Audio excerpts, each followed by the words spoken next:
नमस्कार दोस्तों, स्वागत है आप सभी का उत्तराखंड पोस्ट पर। मैं हूं अमित। उत्तराखंड में विधानसभा चुनाव के लिए 14 फरवरी को मतदान हो चुका है। अब सबकी नजर 10 मार्च की तारीख पर है, जब उत्तराखंड में विधानसभा चुनाव के नतीजे सामने आएंगे। इस बार सबकी नजरें किच्छा विधानसभा सीट पर रहने वाली है। हमारे साथ मौजूदा है किच्छा से बीजेपी उम्मीदवार राजेश शुक्ला जी। स्वागत है शुक्ला जी आपका उत्तराखंड पोस्ट पर। नमस्कार, आपका बहुत बहुत धन्यवाद। शुक्ला जी, मेरा पहला सवाल आपसे ये है कि 2022 में किच्छा में क्या नतीजे रहने वाले हैं? देखिए, 2022 में किच्छा विधानसभा में भारतीय जनता पार्टी का परचम फिर से लहराएगा। एक विधायक के तौर पर मैंने उस क्षेत्र की बहुत सेवा की है। बड़ी जी। बड़ी योजनाएं मंजूर कराकर लाया हूँ। एम्स जैसी संस्था भी हमारे यहाँ बनने के लिए शिलान्यास हो चुका है प्रधानमंत्री जी द्वारा, और हमने जी। डिग्री कॉलेज और कई बड़ी चीज़ें वहाँ बनाई हैं। हवाई हवाई अड्डा, बस अड्डा, कई चीज़ें करी हैं, नगर पालिकाएँ बनाई हैं और क्षेत्र में सड़कों का जाम बिछाया है। तो निश्चित रूप से भारतीय जनता पार्टी के साथ लोगों का विश्वास है। लोगों का विश्वास मोदी जी के साथ है, लोगों का विश्वास हमारे माननीय मुख्यमंत्री धामी जी के साथ है, और क्षेत्र की जनता का विश्वास मेरे ऊपर भी है। इसलिए निश्चित रूप से हम जीतेंगे और जीत करके फिर से किच्छा की सेवा करेंगे।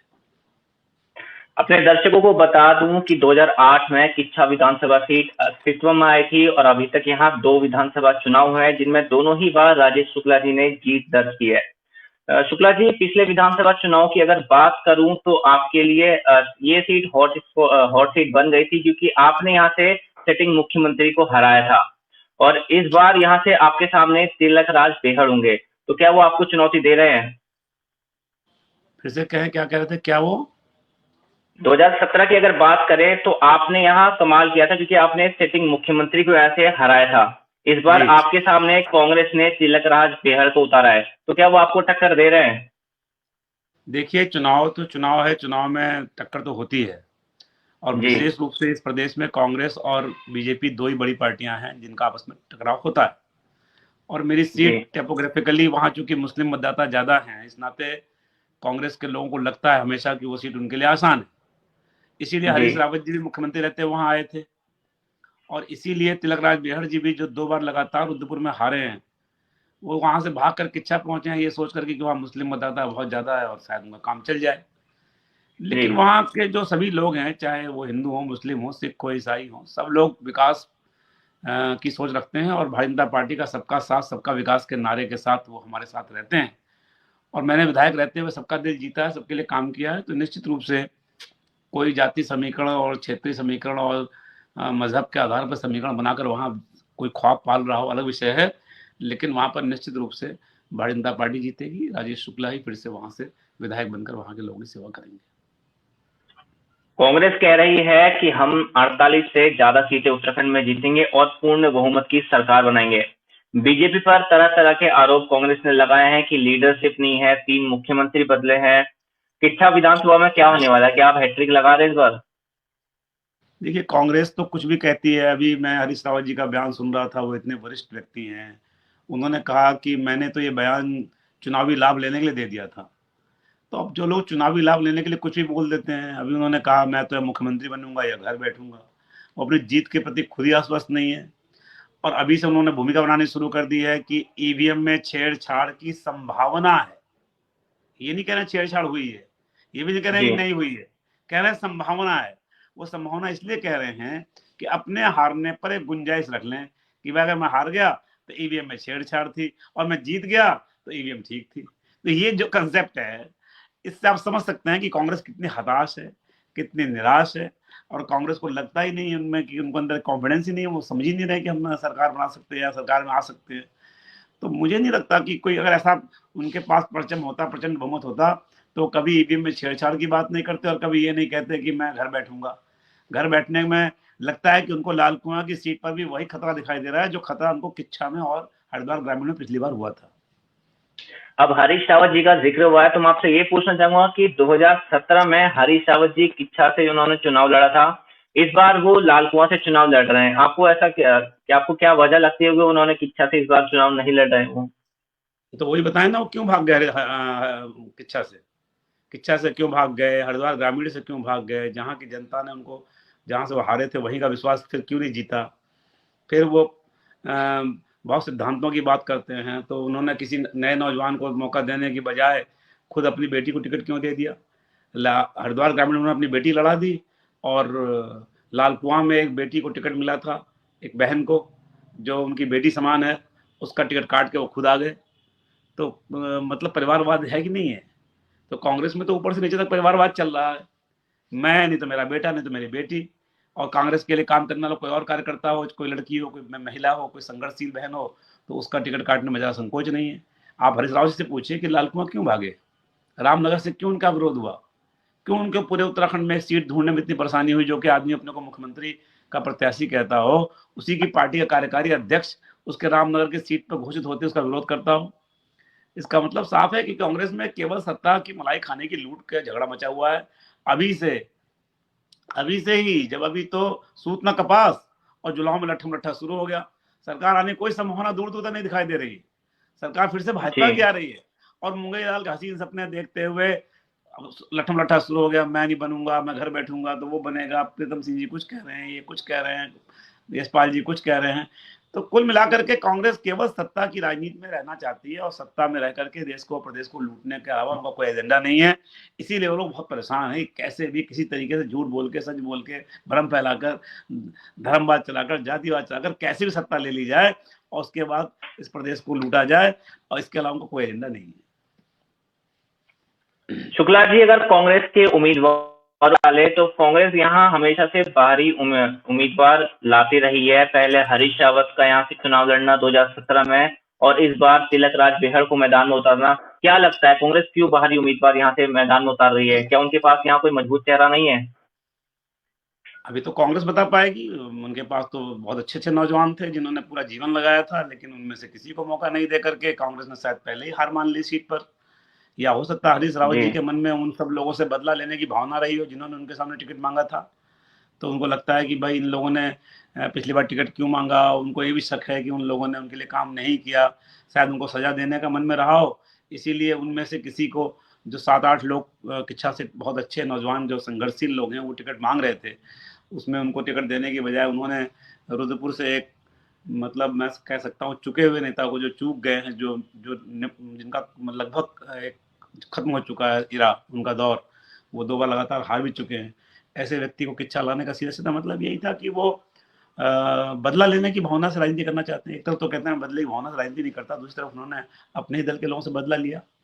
अगर वो अपनी बेटी को टिकट दे सकते थे तो यहाँ पर जो लड़के संघर्ष कर रहे थे, हरीश पनेरू जैसे, संजीव सिंह जैसे, जी राजेश प्रताप जैसे, या पुष्कर जैन जी थे, या सुरेश पपनेजा जी थे, बहुत से लोग थे, नारायण मिश्र जी थे, विनोद कोरंगा जी थे, इनमें से किसी को दे सकते थे। लेकिन उन्होंने बदले की भावना की राजनीति करते हुए कहा भले हम सीट हार जाना पसंद करेंगे, लेकिन हम किसी भी सूरत में हमारे सामने खड़े होने वालों को हम टिकट नहीं देंगे। शायद ये भी एक वजह मेरी समझ से है। शुक्ला जी, जब आप जनता के बीच में गए, आप प्रचार में गए, तो आपने लोगों के मन को टटोला होगा। तो आपके लोगों के मन में आपने क्या भापा, क्या आपने पाया कि लोग इस बार आपको क्यों वोट देने वाले हैं?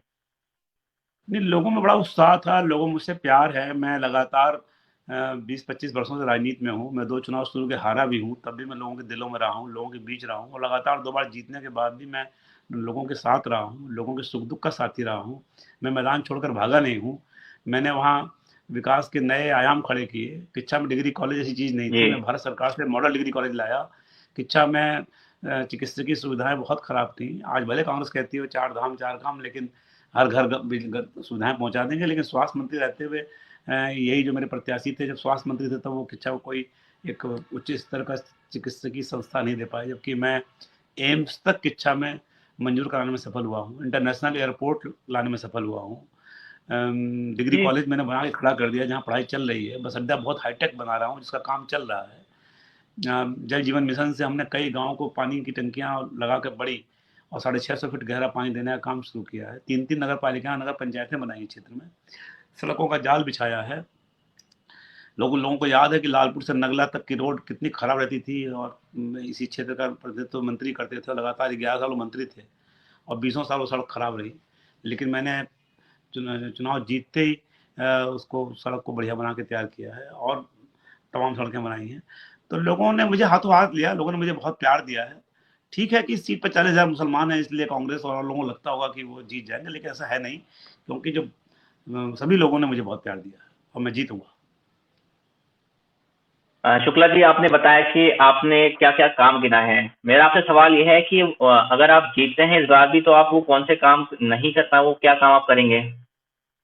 देखिए, कांग्रेस ने तो नारा दिया है कि हम जीतेंगे तो मुस्लिम यूनिवर्सिटी बनाएंगे, लेकिन मैं ये कहना चाहता जी। हूँ कि हम भारत सरकार के सहयोग से मुस्लिम यूनिवर्सिटी बजाय ऐसी यूनिवर्सिटी बनाने जा रहे हैं किच्छा में, जिसमें सभी पढ़े, हिंदू, मुसलमान, सिख, ईसाई, और वो यूनिवर्सिटी मल्टी डिसिप्लिनरी यूनिवर्सिटी होगी।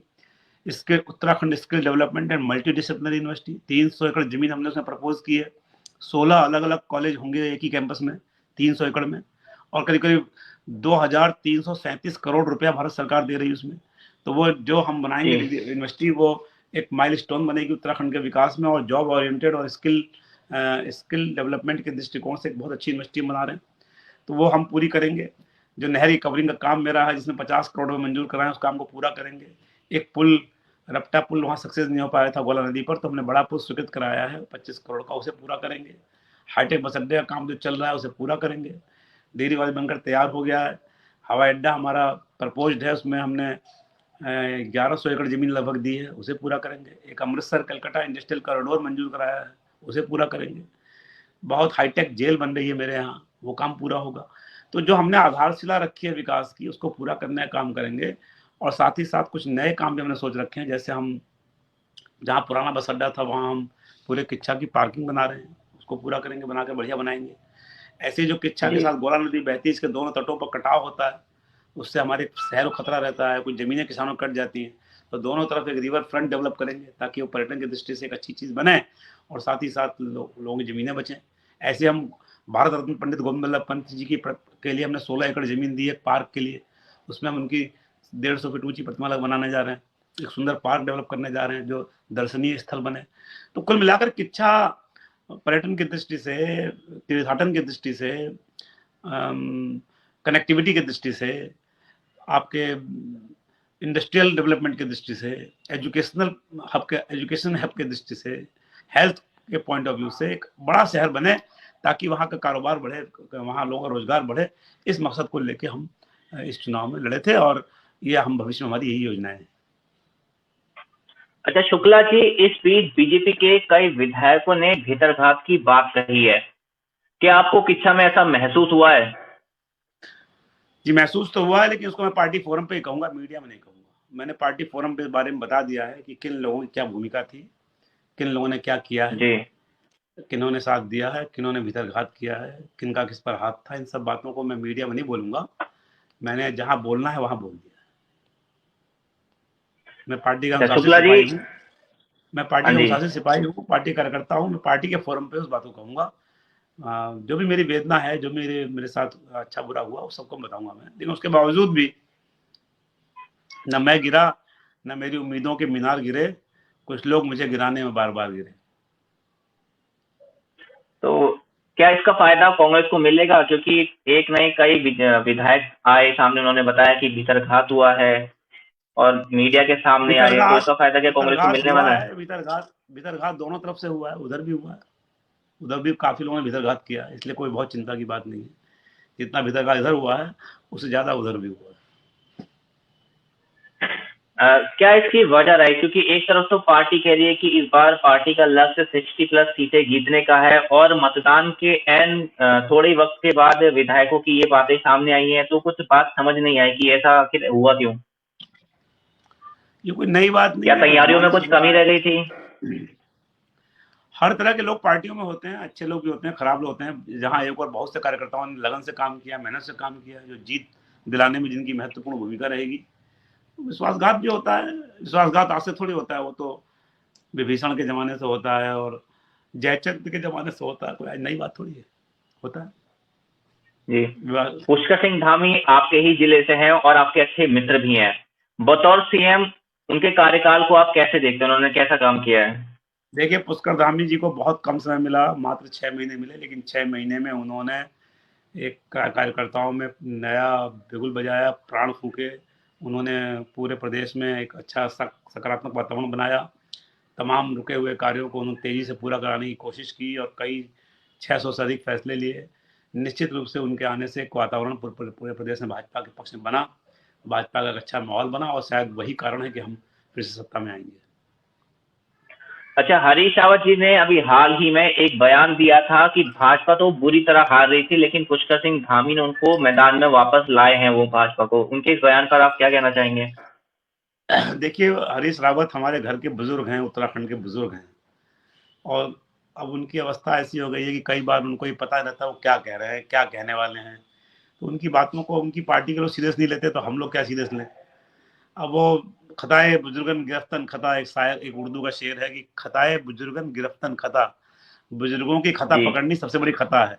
तो मैं उनकी कोई खता नहीं पकड़ रहा, लेकिन इतना जरूर कह रहा हूँ कि पहले उन्होंने कहा कि मैं ये चुनाव नहीं लड़ूंगा, पहले बोले कि मैं पार्टी जहाँ कहेगी वहाँ लड़ूंगा, पहले बोले मैं रामनगर से लड़ूंगा, रामनगर से बिल्कुल नहीं लड़ूंगा, फिर रामनगर आ गए, फिर रामनगर से भाग गए, कभी कहीं कभी कहीं, कभी कहना कि मेरी सरकार आ रही है, कभी कहना कि ईवीएम में छेड़छाड़ हो गई है, कभी कहना मैं मुख्यमंत्री बनूंगा, कभी कहना मैं घर बैठूंगा।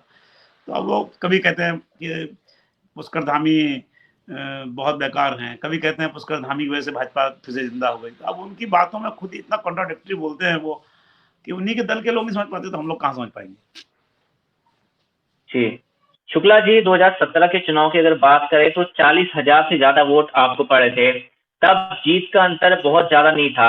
इस बार जो संगठन से रिपोर्ट आई है, जो वोटिंग हुई है, जीत का अंतर इस बार कितना रहने वाला है?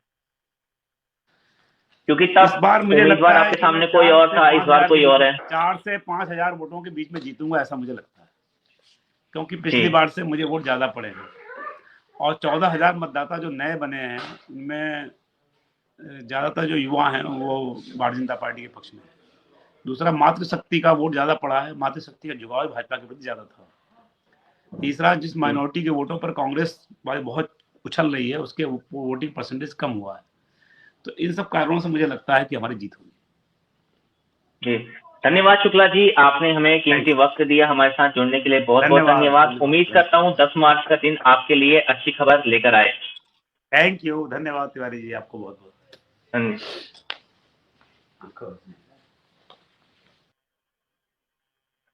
तो दोस्तों, हमारे साथ थे किच्छा से बीजेपी उम्मीदवार राजेश शुक्ला जी। उनसे हमने चुनाव के बारे में चर्चा की, उन्होंने जीत का दावा किया है। हमारे साथ बने रहिए। उत्तराखंड से जुड़ी तमाम खबरें पाने के लिए हमारे पेज को लाइक करिए, यूट्यूब चैनल को सब्सक्राइब करिए। आपसे फिर मुलाकात होगी। नमस्कार।